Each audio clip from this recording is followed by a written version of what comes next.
Samurai Shodown. Hey guys, what's up? This is SonicSol here, and I just wanted to make another video for you guys. This time I wanted to cover a topic that a lot of people have brought up on my stream about Ukyo Tsubame in Samurai Shodown. In the new Samurai Shodown, everyone's trying to wonder how to do his Tsubame Gaeshi, what it can be used for, and what situations it might be punishable, where it might not be punishable. So I just wanted to make a video covering Tsubame Gaeshi in general. So let's talk about it now. So you know how I do this on my channel. I always like to cover the lore of something before I actually go in detail on the technical terms of it. So really, this is actually pretty short and very straightforward. Tsubame Gaeshi is actually the special technique of Sasaki Kojiro, who Ukyo is based off of. The person that basically fought Miyamoto Musashi on Ganryu Island way back when. Now, Tsubame Gaeshi, also known as Concealed Saber Swallow Swipe, or Swallow Reversal, it was nicknamed that because he basically cut down a bird mid-flight with this move.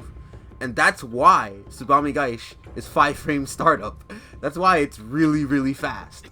So, to perform Tsubame Gaeshi, it's done by doing down back, quarter circle forward, and a slash attack button while in the air. That's while in air, 1, 2, 3, 6, A, B, or C. Now, as I said before, Tsubame Gaeshi has 3 different versions. The light and medium slash versions both start up in 5 frames. However, while the medium slash version has more recovery than the light, it does do 20 extra points of damage at 160 as opposed to 140. The heavy slash version has the most startup of the 3 and has the most recovery of the 3, being 10 frame startup and minus 64 on block. But it does the most damage at 180. The heavy version also has a rage version of it, which is the EX move of TK Tsubame while in rage. Now, that move has the same kind of startup and recovery, but it can do up to 200 plus damage, depending on how many hits connect. Now, at first glance, you may look at Tsubame Gaeshi and think, hey, this is a really strong air-to-air. It's very fast and does good damage. However, there's more to Tsubame Gaeshi than using it with Ukyo's floaty jump. In fact, there are various properties with Tsubame Gaeshi that make it very vital for Ukyo, as it has a ton of utility and a ton of properties that make it strong for him to use. Now, Tsubame Gaeshi, yes, is an air-to-air, but it also has the ability of being an overhead, because the opponent has to block this move standing up. Also, this move can reflect projectiles. So most projectiles, if not all of them in the game, can be reflected by Tsubame Gaeshi. So now you might be thinking, well, great, this is not only an air-to-air, but it's also overhead, so my opponent has to block it high, and it reflects projectiles. But the way that I gotta use it, I gotta use Ukyo's floaty jump. No, you don't. You can actually backdash cancel it or Tiger Knee it. And I'll explain what both are now and why these two options make this move a great move in general. Probably one of the best moves in the game. So one of the 2 ways I mentioned previously on how to do Tsubame Gaeshi without having to do that floaty jump is by doing a Tiger Knee input. Now, the Tiger Knee input is basically doing up forward or up back on a move that can also be done in the air. So what we're going to do here is we're going to do down back, quarter circle forward, or up back, and a slash button. That is 1, 2, 3, 6, 9, or 7, and a slash button. This is basically going to make Ukyo do his Tsubame Gaeshi on the first frame that he enters an airborne state.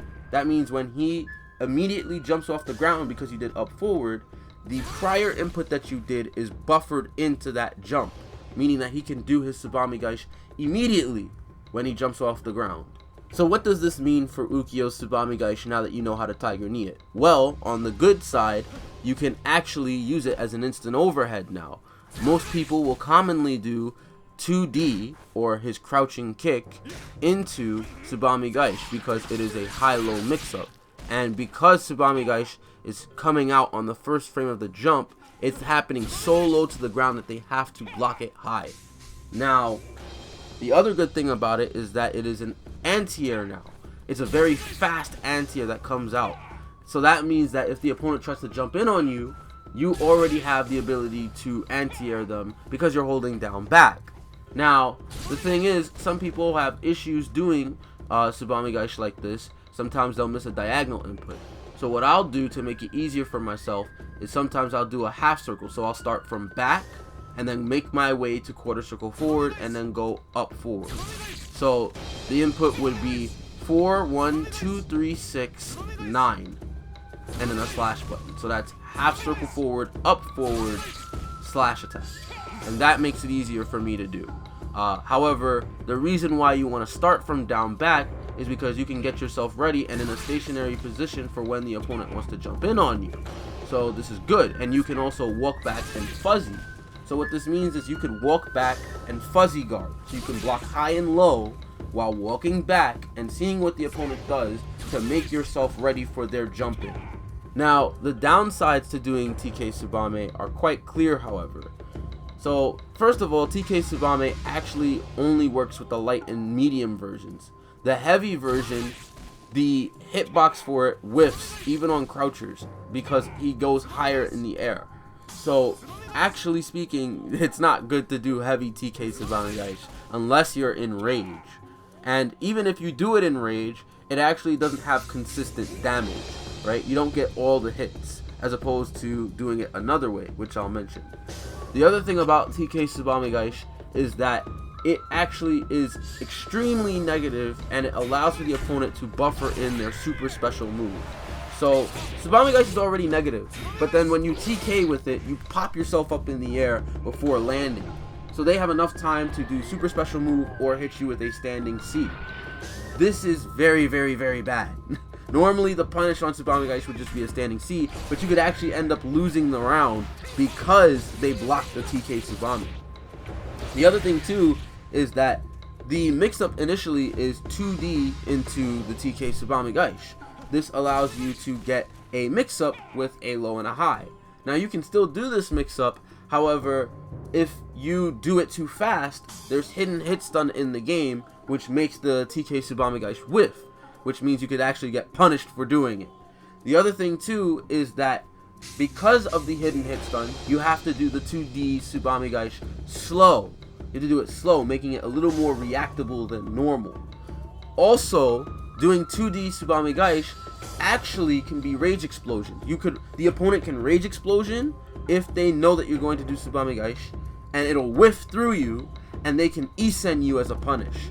So, all things considered, there's a ton of ways to punish Tsubame Gaeshi, making it very risky when you TK it. However, it is still very good as an anti-air. Probably one of the best anti-airs he has that you want to be doing.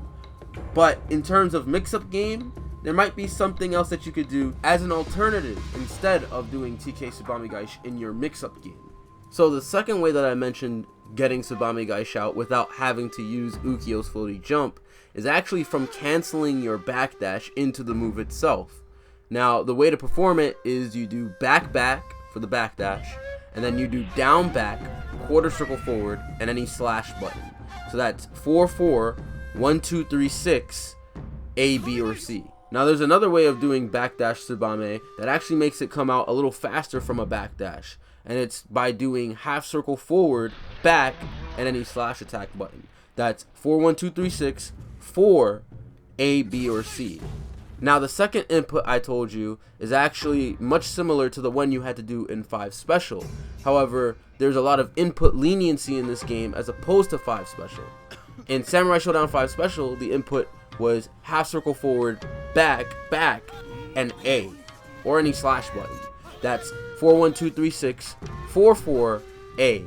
And you had to input the slash button the moment you saw Ukyo get off the ground, making it very hard to do in 5 Special. But in this game, the input leniency is very high. So you can do point blank Tsubame from Backdash Tsubame with the first input I gave you and get the same results. So either way, this is very easy to do now in this game as opposed to older versions. So with Tsubame Gaeshi being backdash cancelable, you get a plethora of benefits that make Tsubame Gaeshi even stronger. So for starters, when you go for the high-low mix-up game with 2D and Backdash Tsubame, you're safer than you would be if you went for TK Tsubame. TK Tsubame is, as I said before, super special move, punishable. But with Backdash Tsubame, it actually doesn't work, right? It doesn't work at all. You can only heavy slash, which is still good damage. Like, it's still a very heavy punish against you for trying to go for an overhead with Backdash Tsubame. But you won't lose the round for it. You won't lose the round if they try to super special move you, because you'll be able to block in time. Now, the other thing about Backdash Tsubame Gaeshi, which is really good, is that it covers your backdash, like, in general, which is great in the neutral. So if they try to approach you, you can snipe them with that Backdash Tsubame. If they press a button, like Tam Tam, for instance, wants to poke you mid-screen, you could Backdash Tsubame and whiff punish them. You have the ability to now reflect projectiles easily with Backdash Tsubame, as opposed to doing TK Tsubame or jumping and doing Tsubame and being put in all that amount of recovery or you coming back down because Ukyo is so floaty. Now you just Backdash Tsubame if you see the projectile and you almost immediately recover because you're so low to the ground, literally almost touching the ground. The other great thing is that if you're in the corner, you can use it more or less to keep the opponent at bay. So that way they can't just readily approach you even though you're in the corner. They have to now consider that you have Tsubame Gaeshi to work with as a backdash. The other cool thing about Backdash Tsubame Gaeshi is you can actually use it to follow your opponent's forward roll on their wake up. So when you see that they forward roll on wake up, you can immediately backdash and then delay the input for Tsubame Gaeshi for the light version. That way you can hit them if they're blocking low, and it's great if they're being conditioned to block low because you're hitting them with 2D or tick throwing them. Now the thing about it is that if you do it too fast, the light version will whiff. This is where you can also use the heavy version or rage version of Tsubame Gaeshi, as it starts up 5 frames slower than the light and medium versions and does a little more damage too.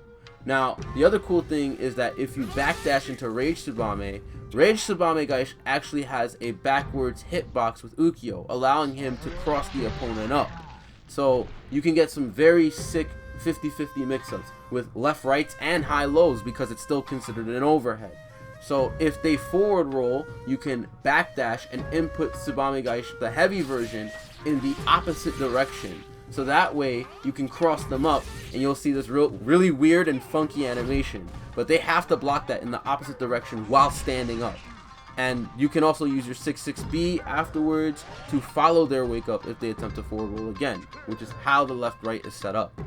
So the other neat thing about Backdash Tsubame Gaeshi as well is that even if you mess up your Backdash Tsubame Gaeshi, you actually will just end up getting a backdash, which is very good because backdashes are invincible for a few frames and you'll be moving away from your opponent if it's a bad position. So you can, get your bearings and try to fix your execution up and just recover from that misinput. The final thing that's really good with Backdash Tsubame is that in Rage or when you do heavy Tsubame, all of the hits will connect, making the damage consistent. And it makes it so that way Rage or heavy Tsubame is actually usable, because when you try to TK, as I said before, into heavy Tsubame Gaeshi, Tiger Knee it actually whiffs on the opponent. So this in general is the better option to use Tsubame Gaeshi with overall, and it might be the one that people will go for more often. Now, the only downside to Backdash Tsubame, aside from obviously it being punishable because you can't really avoid that, is the fact that you can't anti-air with it in certain scenarios. It might not work on all characters for you to be able to Backdash Tsubame. However, there are instances where you can anti-air certain things, like Galford doing his replica move and coming back down, or him doing the substitution when you've hit him. You can actually Backdash Tsubame and snipe him before he even touches you. There are other instances, however, where Backdash Tsubame may not work as an anti-air, like against Yoshitora or Charlotte, because they're so low to the ground before you even come out. Before the Tsubame even comes out, they'll stuff you. So it really all depends. But ultimately, I think Backdash Tsubame has great reward, and the risk reward isn't as high in the risk for doing Backdash Tsubame as opposed to TK Tsubame. Anyway, that's pretty much it for this video. That's everything that I could cover so far about Tsubame Gaeshi, and I tried to cover it as accurately as possible for all you Ukyo mains out there who want to body people with a fast moving overhead that does literally everything in the game. And for those of you guys that have problems trying to deal with this overhead and you finally block it, you now have a way to punish it. In fact, I've given you a ton of ways to deal with it as well. Now, if you've enjoyed this video, if you found it informative for you, definitely like the video down below, leave us a thumbs up. Also, subscribe to the channel and hit the notification bell so you know the next time I upload another Samurai Shodown video. And also consider following me on twitch.tv/sonic_sol. There I have a lot of streams regarding the game. I play a lot of ranked. I also go to various tournaments for the game, and I look over my tournament matches so that way I can see what I can improve on, and hopefully you guys can learn from me learning. So yeah, that's pretty much it. Thank you guys for watching my video. See you guys in the next one. Take care, everybody.